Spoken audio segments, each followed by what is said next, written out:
for your initiatives towards proclaiming the word of God, the gospel through social media. What would you say you want to do more? You brought in Luminous Radio, you have brought in a licensed radio, you are doing so much. How do you hope to move on? One of the ways of moving forward is we could have this indicator that without the personnel proper for these fields, we achieve nothing. We desire to train personnel, we desire to establish facilities that will enable the trained personnel to make the church and her work, the proclamation of the good news, more visible. So now we have the basic staff on ground, but they are not enough.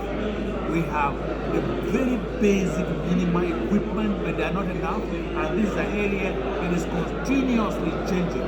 So we will put our energy into training of personnel, energy into equipping the facilities we have, upgrading the studio so that we can, even a small kind of way, be able to be effective. This is our direction.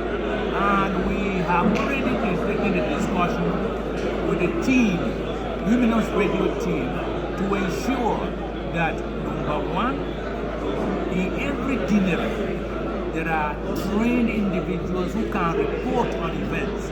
In every parish, trained individuals who can report on events and who can generate discussion on events. Because without these, we may have all the equipment and all of that, but we won't go far. And today, with a telephone in your hand, one can do so much. So one